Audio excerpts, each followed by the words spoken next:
He's going to take me in the ring, and I'm all ready for it, though. I got my belt on, my head. I'm ready to take him on. Michael Severe was a TV reporter in a former life. Never once did he think he'd work in a newspaper. That was until Omaha World Herald executive editor Mike Riley approached him early last year about a new gig. He now hosts The Bottom Line, an online sports talk radio show which dabs in entertainment and pop culture. You've always had that to fall back on.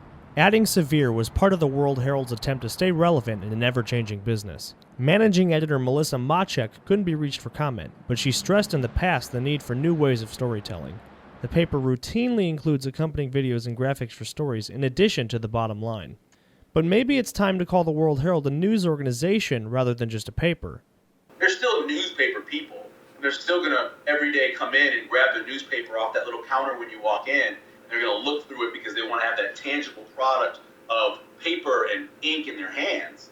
I think they still understand that, but they also know that that's not the direction of the business. It's not having a paper delivered to your home. It's a paper delivered to your iPad or paper delivered to your Surface tablet or whatever. That's what the future is. We all know that. Fewer people are picking up physical copies of a newspaper, instead electing to get their news online. It's a reality of the business. And traditional news organizations have to find new ways to tell stories or risk dying out.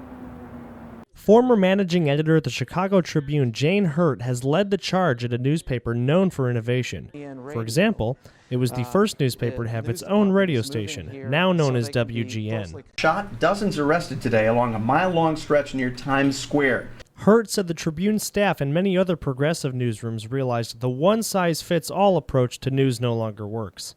In other words, a newspaper can't expect the same things to appeal to a 20-something that appeal to a retired person. It's a big reason why in 2002 she created Red Eye, a publication geared towards a younger generation that wasn't reading the Tribune. I mean, the evolution and the need to adapt will never, ever stop because technology evolves so quickly, and technology brings readers, which whoever wants to reach those readers needs to follow that. The tools for news gathering are changing, but so are the ways of providing that news. People don't want to have to wait for tomorrow's paper to find out what happened today. Nowadays, news organizations have to focus on getting content online immediately. If they don't, readers will look elsewhere. You know, people want to know about something 30 seconds after it happened, and they don't care how you do it, they just want it. His medium's a little different, but Severe's job has changed too.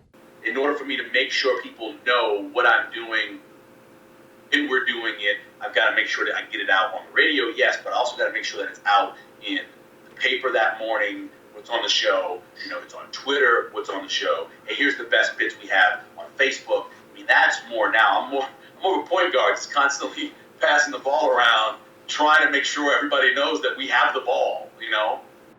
Severe said he'll speak at schools and tell students they need to be versatile to compete in today's job field. That means the ability to blog, get in front of and behind a camera, and interview. You have to be what I call a satellite player in football. Darren Sproles is the best example of a satellite player.